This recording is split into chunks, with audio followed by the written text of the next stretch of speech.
नमस्कार। आज हम भारत की ऊर्जा रणनीति के एक बहुत ही जरूरी पहलू पर बात करने वाले हैं।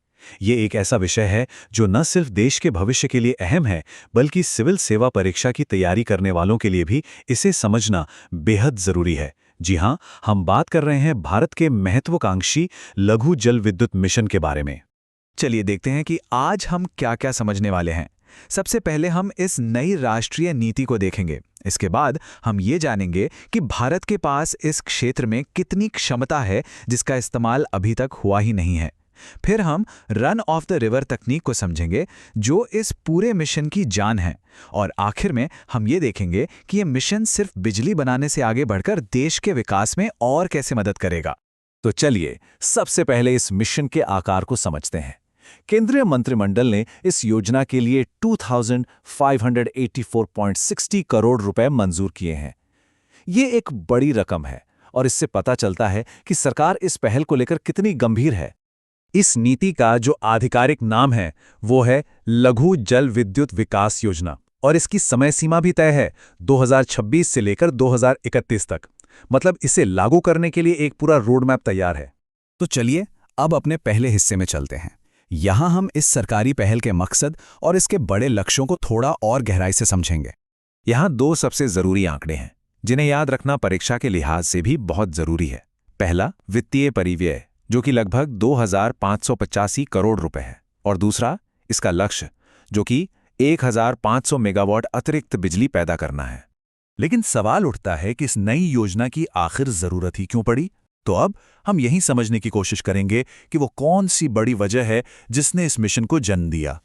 ये चार्ट कहानी को बिल्कुल साफ कर देता है। देखिए, भारत की कुल लघु जल विद्युत क्षमता 21,000 मेगावाट से भी ज्यादा है, लेकिन हमने अब तक इस्तेमाल कितना किया है? सिर्फ 5,171 मेगावाट। ये जो इतना बड़ा अंतर है ना, यही बताता है कि इस मिशन की कितनी ज्यादा जरूरत है। और ये चार्ट तो उस बात को और भी आसान बना देता है।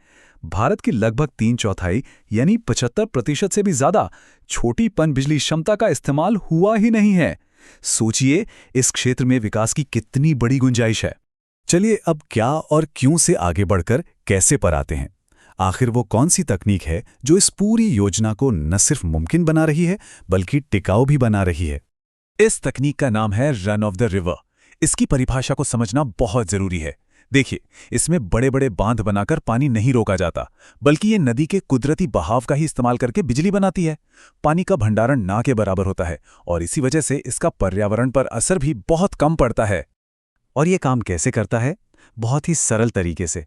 सबसे पहले नदी के बहते पानी के एक हिस्से को एक चैनल में मोड़ दिया जाता है। फिर वही पानी तेजी से एक टरबाइन को घुमाता है जिससे बिजली बनती है। और सबसे खास बात यह कि काम होते ही पानी को फौरन वापस नदी में छोड़ दिया जाता है। एकदम सीधा, सरल और असरदार।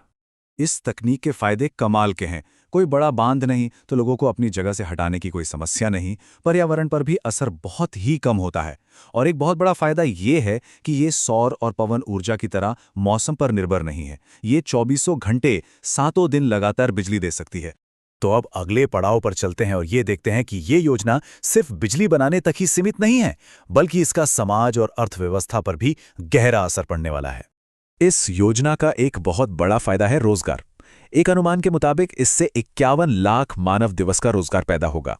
सीधे शब्दों में कहें तो इस प्रोजेक्ट से इतने काम के मौके बनेंगे कि 51 लाख लोग एक दिन तक काम कर सकें। तो कुल मिलाकर बात यह है कि इस योजना का असर हर तरफ है। ये रोजगार पैदा कर रही है, दूर दराज के गांवों तक बिजली पहुंचा रही है और साथ ही मेक इन इंडिया और ऊर्जा सुरक्षा जैसे बड़े राष्ट्रीय लक्ष्यों को भी पूरा करने में मदद कर रही है। ये जो बात कही गई है, ये इस योजना की पूरी तस्वीर को बहुत अच्छे से सामने रखती है। ये सिर्फ एक बिजली का प्रोजेक्ट नहीं है, बल्कि ये देश को बनाने का, लोगों को सशक्त करने का एक मिशन है। और अंत में हम एक जरूरी सवाल के साथ इस चर्चा को समाप्त करते हैं। सवाल ये है कि ये योजना भारत की ऊर्जा सुरक्षा की जरूरत और पर्यावरण को बचाने की हमारी जिम्मेदारी, इन दोनों के बीच संतुलन कैसे बना सकती है। ये एक ऐसा सवाल है जो भारत की आने वाली ऊर्जा नीति की दिशा तय करेगा।